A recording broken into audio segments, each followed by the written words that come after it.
মাশাআল্লাহ অনেক সুন্দর হেলদি আমার গাছগুলা, লাউ গাছ। তো আমার ভিউয়ার্স হলে জানতে চাইন, কমেন্টের মাধ্যমে অনেকে জানতে চাইন যে কোন ধরনের কম্পোস্ট ইউজ করছি এই বছর আমি চারা তৈরি করার লাগি। তাহলে চলো আমি এখন গার্ডেনে যাই। আর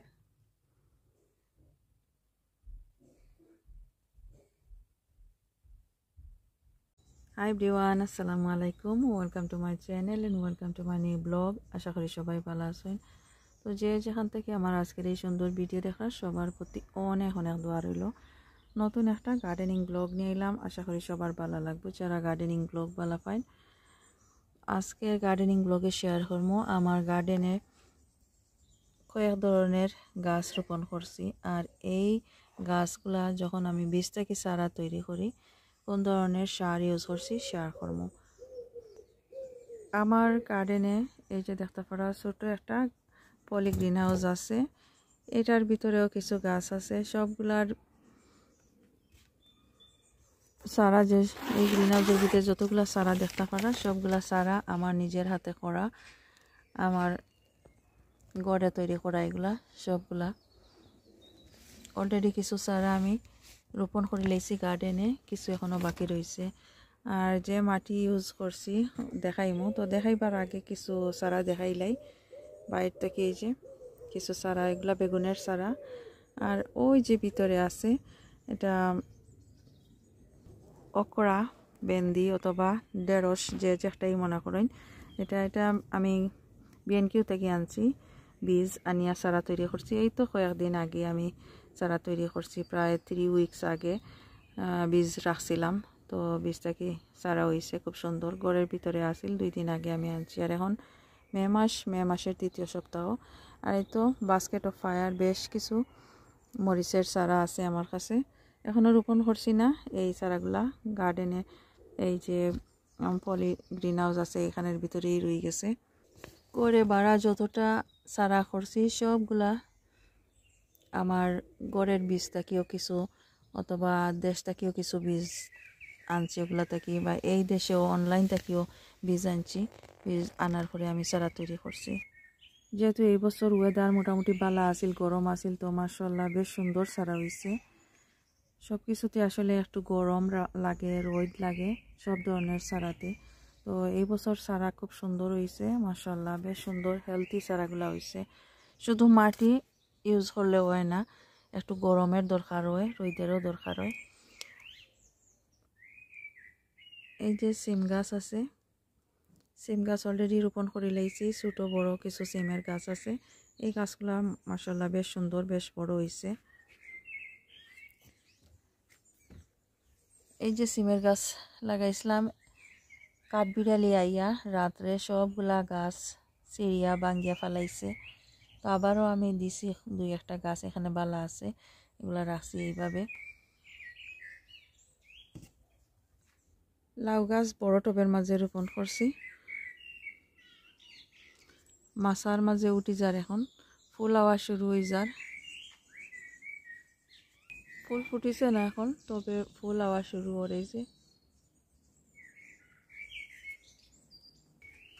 এই যে ডাল, গাছের ডাল এটা আনিয়া দিছি, কারণ সবগুলা গাছের চারা আমার কাঠবিড়ালিয়ে রাত্রে উঠাইয়া ফেলাই দেয়, মাটি কুড়িয়া ফেলাই দেয়। এই কারণে এই অবস্থা করিয়া রাখছি। কুড়ার দিকে দেখতে পারা এই যে বন জঙ্গল আনিয়া রাখছি, যাতে গাছগুলা উঠাইয়া না ফেলায়। অলরেডি ফেলাই দিছে, তারপরে আবার এগুলা দিয়া ডাকিয়া রাখছি, যাতে আমার গাছগুলা বালা থাকে, গুড়ির যে মাটি না ফেলায়। তো এখন দেখাই আর আমি কিতা মাটি ইউজ করছি। এই যে গাছ আমি ঘরের ভিতরে রোপণ করছিলাম,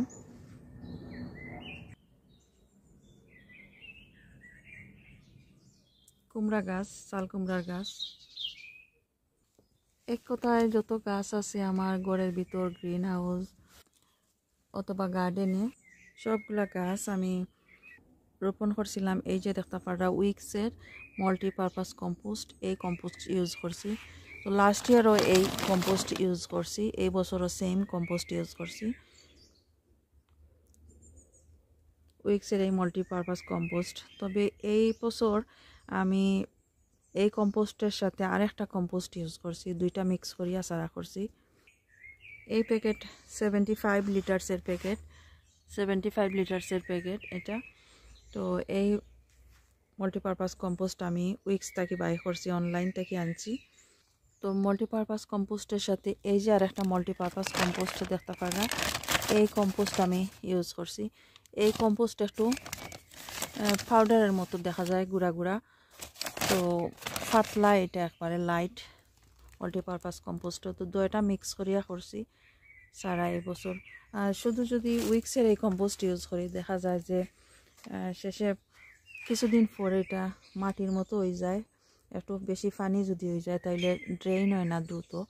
তো দুইটা মিক্স করিয়া করছি দ্রুত যাতে পানিগুলা ড্রেইন হয়ে যায়, ছোটো ছোটো ফটের মাঝে পানি জমিয়া থাকে না। আর শুধু যদি এই কম্পোস্ট ইউজ করা যায় তবে এই কম্পোস্ট ইউজ করলে দেখা যায় যে ছোটো ছোটো ফুকা মাটির মাছ থেকে বেশি বাইর হয়। তো আমি দুইটা মিক্স করিয়া করছি। তো আসলে দেখা গেছে এই বছর তেমন একটা বেশি ফুকা হয়েছে না ঘরের ভিতরে যদি ফুকা হয়ে যায় ছোটো ছোটো সারার মাঝে, তাহলে এই যে দেখতে পারা এগুলা ইউজ করতে পারবা। আমি অনলাইন থেকে বাই করিয়ে আনছি এগুলা যদি ফ্লাই কেচার যেগুলা এগুলা ইউজ করা যায়, যে ছোটো ছোটো ফ্লাই আছে এখানের মাঝে আইয়া এইভাবে যায়, স্টাক হয়ে যায়। তো দেখা যায় যে ফ্লাই আর থাকে না গাছের মাঝে ঘরের ভিতরে, এগুলা ঘরের ভিতরে ইউজ করার লাগে আমি আনছি। এখন আমি বাই করছি এই যে কম্পোস্ট, এটা আমাজন থেকে আনছি। এই মাল্টিপারপাস কম্পোস্ট আনছি গাছ লাগাইবার লাগি। আসলে যে সময় যে একটা থাকে আমার হাতের কাছে এই কম্পোস্টটি আমি চারা তৈরি করি অথবা গার্ডেনে আমি গাছ রোপণ করি। এটা যে স্পেসিফিক একটা যে আছে এই কম্পোস্ট আমি ইউজ করতাম ওই এরকম কোনো কিছু নাই, যে একটা যে সময় আমার হাতের কাছে থাকে এটা দিয়ে আমি চারা তৈরি করি। তবে মাল্টিপারপাস কম্পোস্ট ইউজ করি, পিট ফ্রিজ একটা। এখন আনছি আমি এটা গাছ রোপণ করার লাগে, এটা আমাজন থেকে আনছি। আর প্রায় সময় দেখা যায় যে আমি হোম বেস থেকে বিএনকিউ থেকেও আনি। বেশি সময় দেখা যায় আমি অনলাইনে বাই করিলাই, অনলাইনে বাই করলে গড় আই হয়, তো অনলাইনেও বেশি আমি বাই করি। এই যে উইক্সের টপ সয়েলও আনছি, উইক্স থেকে ফার্ম ইয়ার্ড ম্যানুয়ারও আনছি আমি এগুলো। তারপরে চিকেন ম্যানুর যেগুলো এগুলো উইক্স থেকে আমি বাই করি আনছি। সবগুলো আমি আসলে অনলাইন থেকে বাই করি।